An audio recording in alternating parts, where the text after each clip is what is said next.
Hey guys, what's up and welcome back to my channel. So today we're going to talk about another depraved case. What's new? I think that this particular case struck me because I really have, well, a bone to pick with most criminals, to be honest, but especially when criminals try to manipulate someone into thinking they're gonna help them and then they take advantage of the trust that was given to them.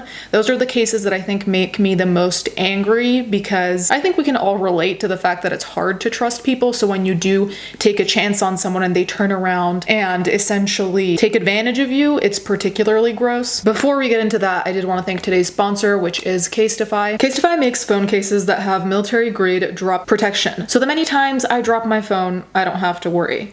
Casetify has an ample variety of choices, colorways, and even customized cases. Now, last time I showed you pretty much a variety of cases. I've changed it since then. I'm using this one. I particularly like this one because it's not super heavy or bulky, but it still is protective, because I have dropped my phone in this case, and essentially every other Casetify case I have, because I'm the worst. I highly recommend these cases, and as you guys may know, I've been using these cases for years before I was ever even on YouTube or sponsored. Go to casetify.com/readytoglare today to get 20% off your new favorite phone case. All right, so let's get into it. Couple took in woman looking for safe place to stay, but then allegedly chained her to a bed, raped her, and hid body in freezer. Rebecca Elizabeth Dishman and Sean Finnegan are accused of brutally torturing Jennifer Gail Paxton before strangling her to death and dismembering her body in their Tennessee home. See, this is why I said that cases like this are enraging, because you have someone who's vulnerable, who's looking for a safe place to stay, and then you have people like this who, obviously take advantage of that. A Tennessee couple has been accused of brutally torturing a woman they had offered a place to stay, chaining her to a bed, and repeatedly raping her before they strangled her to death. Rebecca Elizabeth Dishman, 22, and Sean Finnegan, 52, are now facing charges of first-degree murder, aggravated kidnapping, abuse of a corpse, and tampering with evidence in the death of Jennifer Gail Paxton, whose dismembered body was discovered in the couple's freezer on Thursday, according to local station WATE. Upon reading this, one of my first thoughts was, this can't be the first person that both of them, or either of them separately, have assaulted, abused, murder, injured. Like, I feel like there had to have been someone prior. Now, of course, maybe they went 0 to 100, but a lot of the times when we see cases like this is not the first time they've done anything, let alone something of this magnitude. Also, because I'm not judging age gap relationships, like, as long as it's consensual, I still think sometimes it's manipulative and weird and groomy, but as long as it's consensual, the choice is the person's. That being said, the fact that he is 52 makes me wonder maybe for how long he's doing this, as opposed to someone who's 22, who granted may have started early, but if I had to bet, I'd probably think he's been doing this for longer, but we don't know that. That's just my speculation. Dishman and Finnegan allegedly lured Paxton to their home in December 2019 by promising her a safe place to stay, according to arrest warrants obtained by the station. But authorities allege the couple instead held the 36-year-old against her will, chaining to her bed, shackling her with a dog collar, and binding her arms with zip ties, according to the warrants also obtained by Oak Ridge Today. They allegedly used a baseball bat to beat her in the head and arms to subdue her and prevent her from trying to escape the grisly torture, authorities said. Just based on what we've read, I wouldn't be against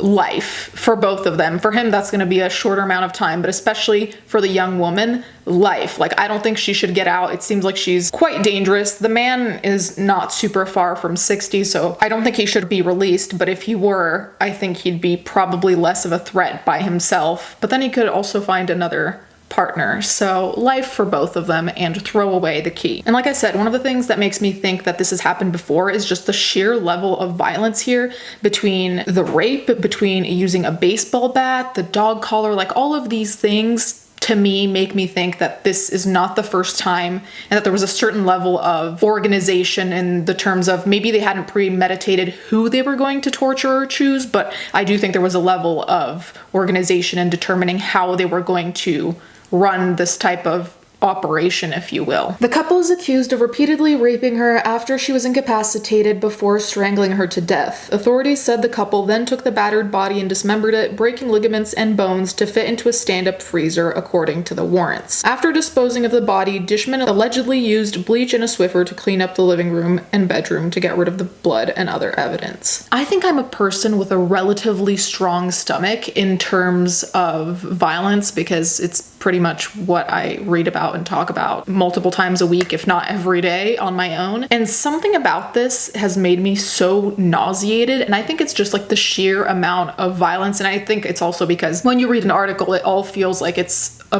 load of bricks being dropped on you because it's back to back. You find out about the rape, you find out about being beat with a bat, you find out about like breaking her bones and ligaments to fit her in a freezer.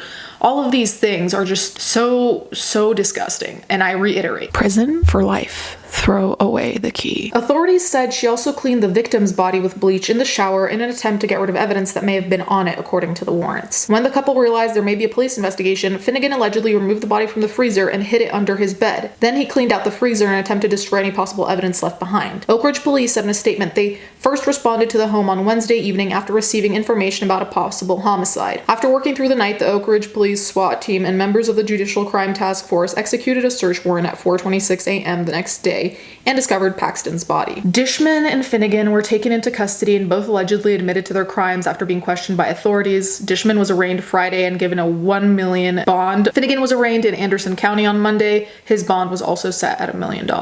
I'm glad the bonds were set that high, so hopefully no one's gonna come through and actually pay enough to let them get out. That being said, I also wonder what the thought process was to take the body out of the freezer and put it under the bed, because I get you want to clean out the freezer, but putting the body under the bed, inevitably the body is going to develop its odor once it thaws. So I don't know what the idea was there. Like, it would be a good hiding place that nobody would look under a bed in a house. I feel like that's a pretty obvious place where the police would check because they'd look everywhere. So I don't know what the deal was with that. Either way, I hope these people get a serious sentence because I wouldn't be surprised if they tried to reoffend later. I wouldn't be surprised if they have already offended and, you know, maybe the police doesn't yet know, or some cases went cold. Like, I would not be surprised if these people were connected to other really grisly cases. Anyways, guys, let me know what you think in the comments down below, how much time they should get, if you think they've already offended.